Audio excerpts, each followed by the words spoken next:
All right. What's up, everybody? What's up, all? JC3 here, the baller of YouTube, the general. Welcome to Topic Tackle Times the Finals live stream. Thank you to everybody for tuning in tonight on a Wednesday night. It's late, but y'all are out here anyway, and I appreciate it. I want to get right into this game and the notes and the type of take that I'm going from this game. It's not just a traditional, well, you know, what happened. I want to make a interesting comparison here, as you see by the thumbnail.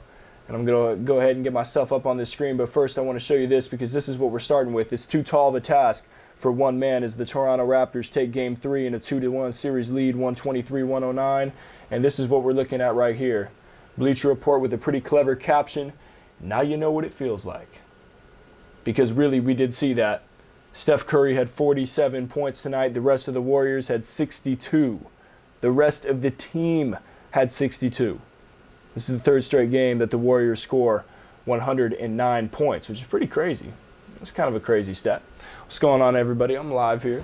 I'm going to get to your questions soon. I see all the questions coming in. Let me go ahead and just give my first initial breakdown, first initial thoughts, and then I'll get right into your questions. And so the deal with tonight is obviously LeBron, Steph Curry comparison. Last year in Game 1 of the Finals, we saw LeBron post 51.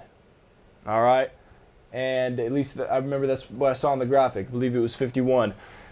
Carrying a team, right? It's not like Steph didn't have good players around him, but those players didn't really play great. And we're missing Clay and KD, and a quote from Steph himself was, "We're missing 50 points between Clay and KD." All right, they lost by 14. And so definitely you think if you would have had Clay, you would have gotten that game. And the Warriors really had no business to win that game tonight. They kept it close, but it seems like it was about 10 points all night. And like I said, too tall of a task for one man. And so Steph Curry, who was watched by LeBron when Steph Curry was at Davidson, is LeBron somebody that he looked up to and ultimately is looking to now surpass in terms of championship rings, is finally getting that feeling of what it's going to feel like to carry a team. And he did all he could. And it's not like I say, the rest of the Warriors, they weren't horrible. I mean, nobody went backcourt like J.R. Smith, for crying out loud. But it wasn't enough. There wasn't really any other player who was giving him a spark. And this was the first time in this Warriors run since 2015 where I thought they were legitimately outmatched. I think it's crazy, and I'm not making any excuses. I know plenty of you are going to be on here saying, don't make excuses for the Warriors. They're so loaded, they're so stacked, and I'm not.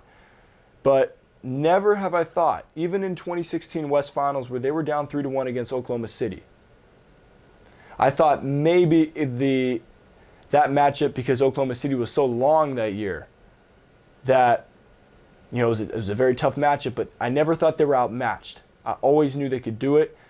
Tonight, them being down about 10 points seemingly the whole night, I didn't feel they could come back. Even at the end when they made that final run, I didn't feel it. It wasn't Warriors basketball. And like I said, not making excuses, but for all of you who want to bag on teams putting together a bunch of stars, this is what happens when a guy tries to do it on his own. Do you really want to watch that? Here's a question. Do you really want to watch that? You know, a lot of you are rooting for Kevin Durant to go join, you know, possibly Kyrie in New York, or, I don't know, Brooklyn, or who knows where they're going to go. Do you really want to see a guy try to win a championship on its own? Because it's not fun when LeBron has to do it, and it's not fun watching Steph try to do it. Everybody needs some help. And that's just what we saw tonight. I mean, it was Steph Curry versus the world. That's a headline on Twitter. I want to get to the stats, and I want to talk about a few other players that were notable no-shows.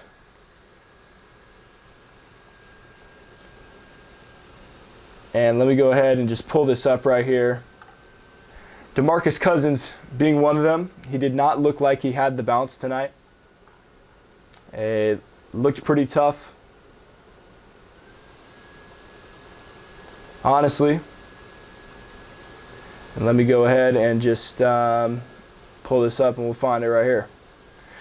Yeah, so DeMarcus, I mean, he did a decent job in Game 2. Game 3, had a little trouble. had a little trouble.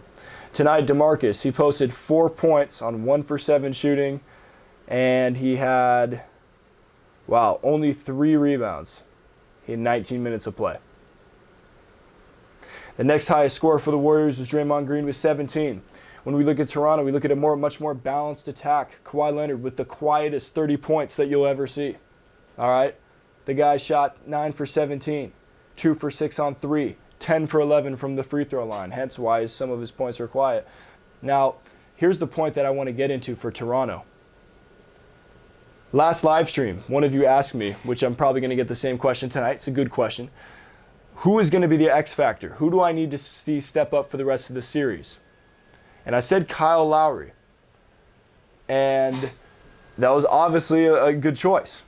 Kyle Lowry, I said, he had 13 in game 2. He seems just like, that 13 to 15 point type of guy.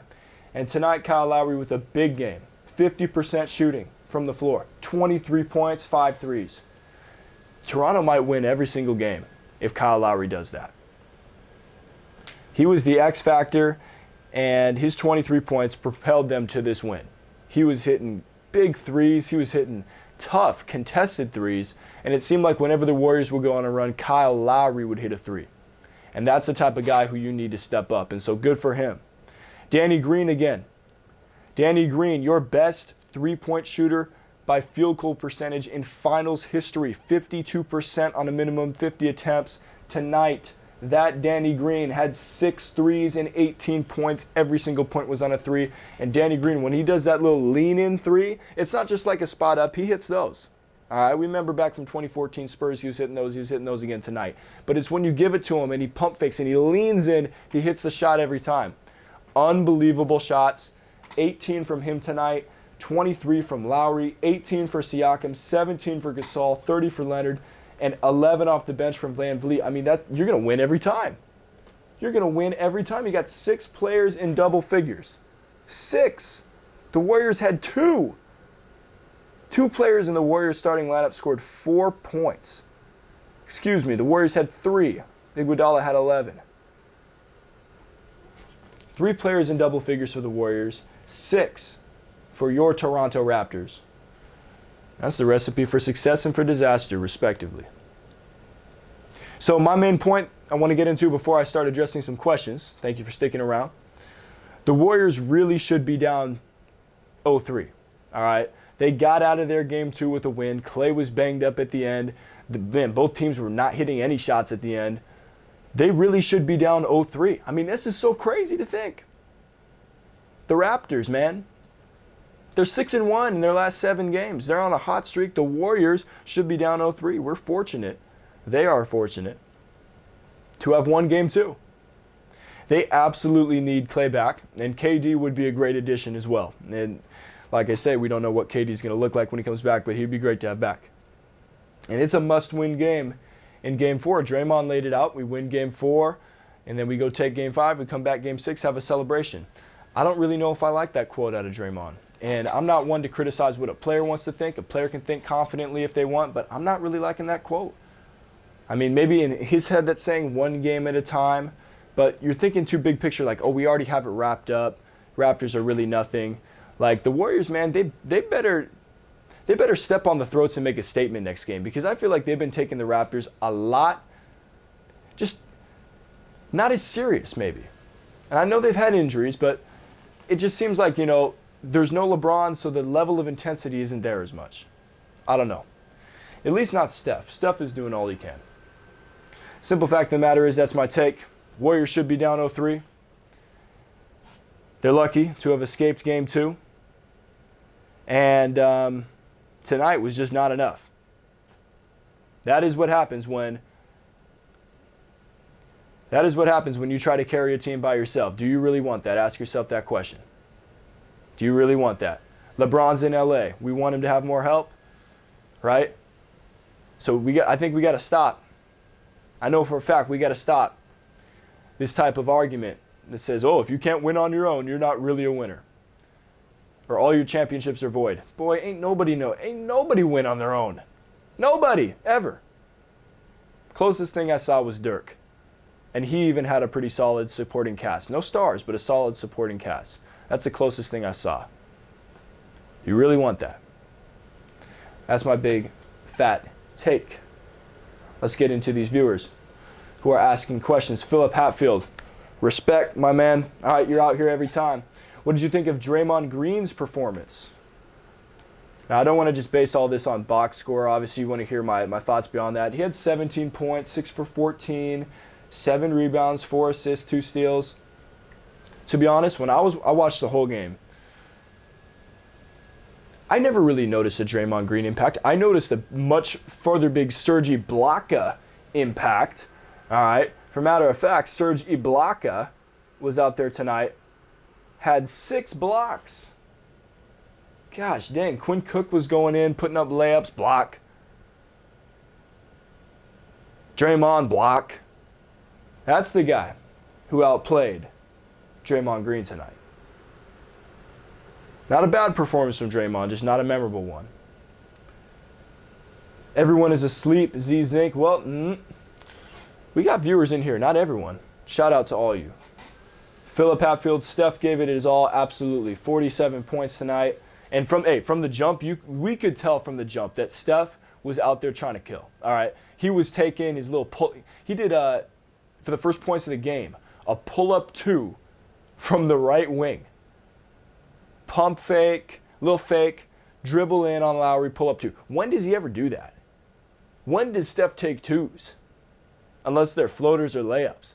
The man was in attack mode all night, made some crazy shots. It just wasn't enough, not enough support. Which is crazy. It's the Warriors. All right, what else we got here? Kyle Lowry, Gasol, and Fred were huge. Absolutely, as I mentioned. Let's see. Asan? Okay, I don't really understand what he's saying. Devin Banks, surprised Warriors didn't give Damian Jones a real shot in this game.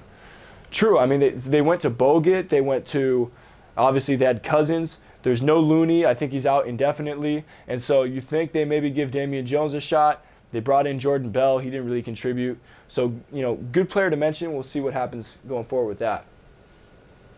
Philip Hatfield again. Danny Green giving us 2013 flashbacks, man. Yeah, 2013 finals, 2014 finals is when I think he set the record for threes in a finals. I'm not sure if that was beaten by Steph. Probably was. But, yeah, greatest finals three-point shooter in history. At 52%, Danny Green, former G League player. That's a crazy story. Another one from Philip, who has more impact for their respective teams, Serge Ibaka or Quinn Cook. Really interesting comparison. Obviously the different positions, but they both can bring some type of a dynamic to the team that is much needed, could be lacking. Ibaka brings the blocks. Quinn Cook, timely threes. I think tonight, Ibaka, 6 blocks, and at least half of those, he saved layups. And so that's 6 points right there. We're looking at a final margin of 14. Some of those could have shifted the tides in the game. I think Ibaka has a bigger impact on the game, although we did see in Game 2, Quinn Cook, it's kind of like, hit some deep threes late. It's kind of like, what have you done for me lately type thing. But I think Ibaka's blocks, I think a block is just more demoralizing in a way, especially when you're right at the rim. And, I just think that those were so huge tonight. They did not allow the Warriors to get on any runs. And Ibaka, when he steps out and hit a mid-range shot as well, that's also demoralizing. So when you got double factors like that, I think Ibaka brings a bigger impact to his team. So I'll give you that. Dr. Philly Willie, I know that people say that the Warriors aren't a deep team, but got to say that they really make use of their bench. Yeah, I think we all saw that change. The whole narrative at the beginning of the playoffs and pretty much through the rest of this year actually scratched that ever since they got Kevin Durant, okay?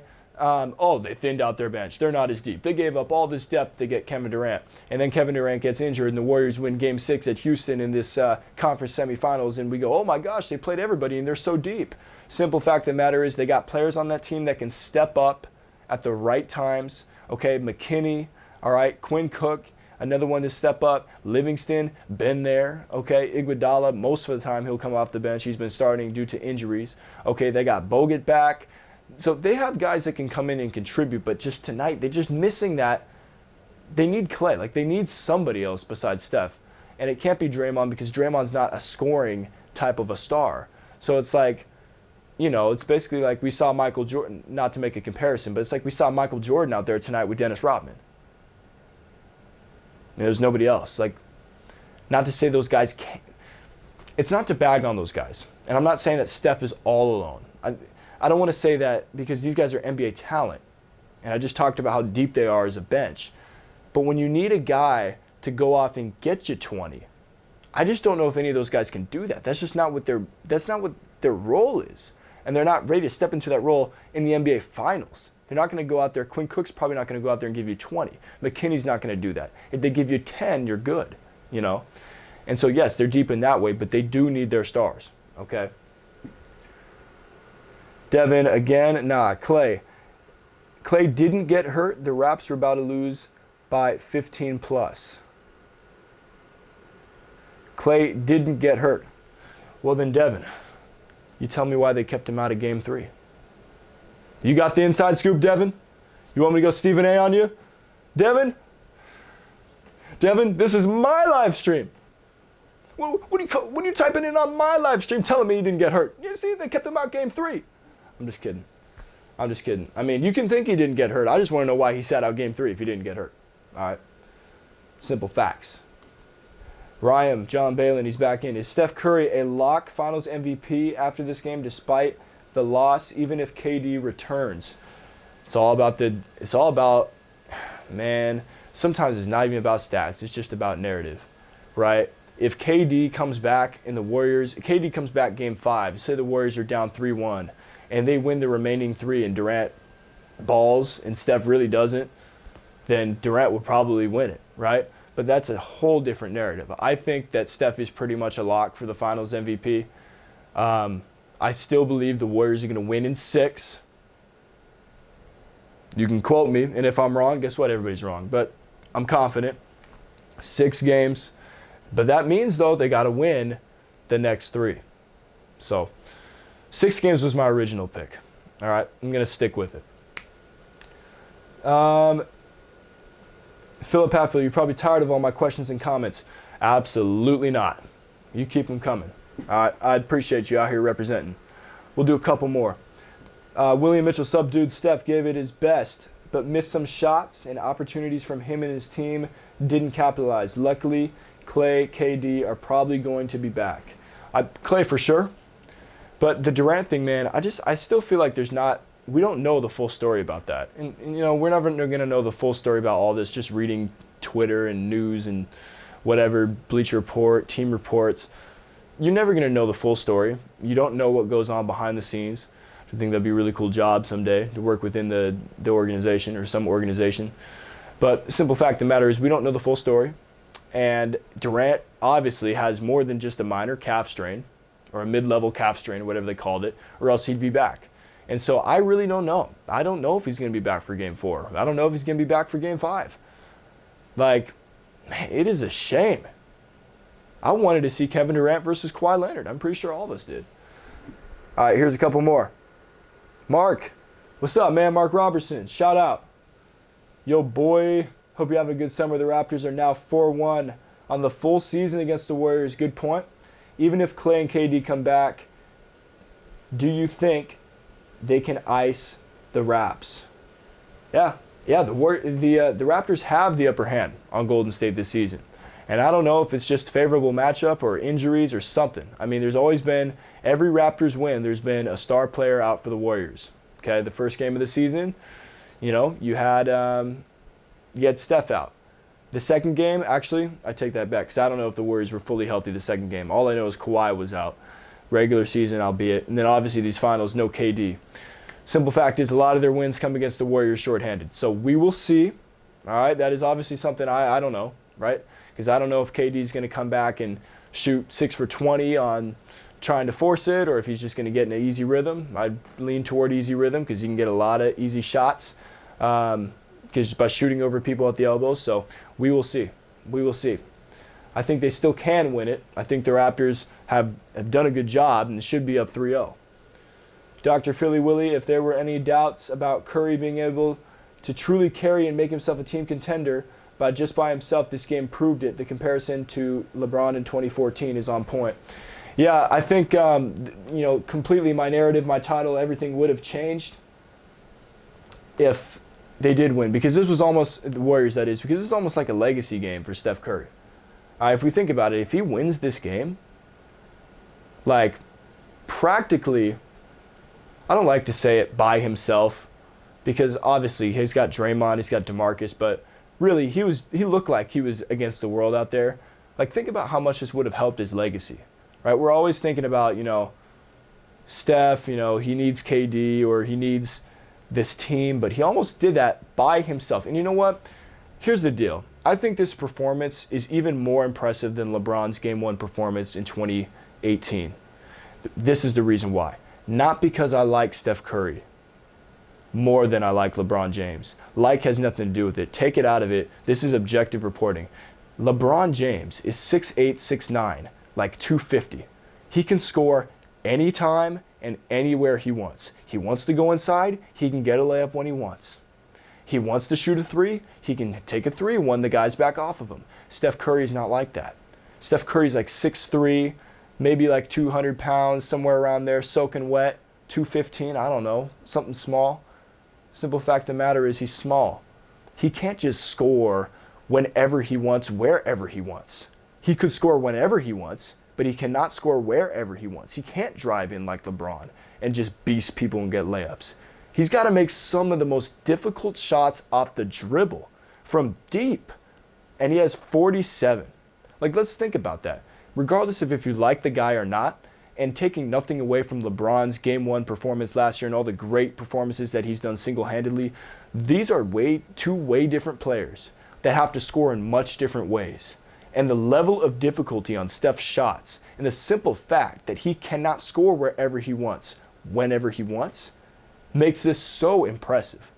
So impressive against one of the best defensive teams in the NBA. I mean, shooting over multiple defenders on a behind-the-back three from the top of the key on a fast break, like, come on, man. Come on, man. I think it hurts a little bit he didn't get the win, but we got to acknowledge it. If we're going to acknowledge LeBron's heroics and a loss in Game 1 last year, we got to do the same with Steph. And for the Warriors' sake, he would have taken a W, and he hopes to get a W in the next game. But at the end of his career, we might look back on this and say, hey, man, Steph wasn't just someone who fit in a system. I mean, he could do it on his own. 47 NBA Finals, like, for a guy that size, it really is amazing. It really is. All right, so we're getting a little bit long here, but I'll do a couple more. Ryan John, do you think we are seeing a 2016 NBA Finals-esque finals today? Going up 3-1, Toronto that is, in the comeback from the Warriors in the reverse. Basically, oh my gosh, we're in reverse. 3 years later, a 3-1 reverse. Hey, I'll take it. I'll take it. Philip, Kyle Lowry, I'm proud of him. We slander him a lot because of his performance, but he is showing up huge when it matters most. A great game, absolutely. I just gave a lot of time to Steph. I don't have enough time to give that to Lowry, but props to Kyle. All right, 23 big points tonight, big timely shots. I called him the X Factor who needs to step up. He did it.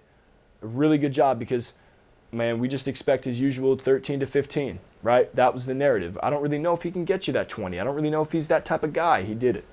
All right? Jaden Jackson. This is what the Raptors have been.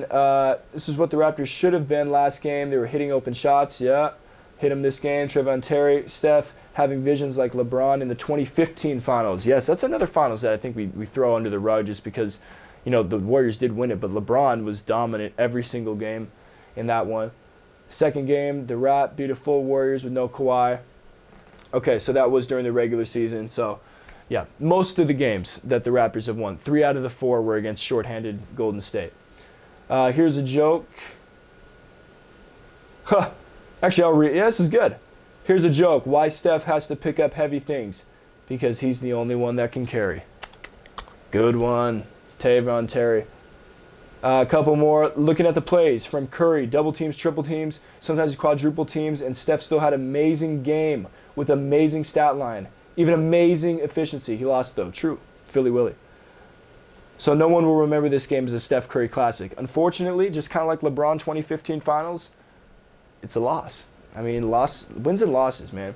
Rooting for the Raps, just not a hater. Don't want to be biased against greatness. I appreciate that, Philly Willie. I appreciate that. Here's a couple more and then I'll sign off.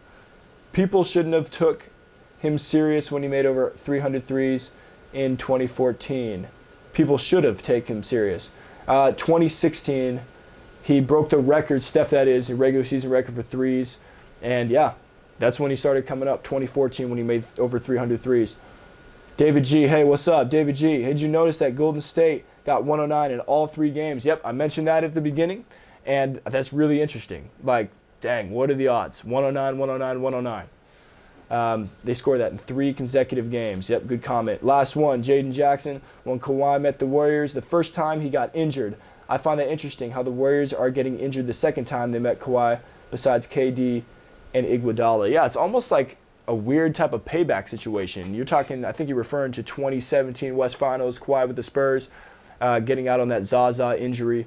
And so, yeah. The one thing I will mention before I sign off and see you again on Friday is that, you know, a lot of people have said the Warriors have had easier roads to the finals. All these years that they've gone and then in the finals, having to play against injured teams, not really being the ones who are injured. This is the Warriors' realest test that we have seen. All right? Realest test that we have seen within this 5-year stretch. And we just got to see, because even when these guys come back, I'm telling you, they're not going to be killers straight off the bat. You're not going to expect Kevin Durant to take a month off and come drop 40. Right? It's just what it is. It's just what it is. Just what it is. All right. So that's going to be it for this live stream. I want to thank everybody for joining in. Hey, we still have a lot of viewers in here, but I got to shut this down because I don't want this thing getting to 30 minutes. Go ahead and watch it back afterwards. Share this, like this, and be here Friday because I'm coming back. Personally, I want to see it as a tie series because I think that'll make it really interesting, but I could also see a headline. 3-1 would make it really interesting, getting pushed to the brink in the NBA Finals, and we'll see if we can have a little 3-1 action go on again. You know, that good stuff. Nobody wants a 3-1 lead, you know. Anyway, thank y'all. Appreciate it. And that's going to be it. JC3, out.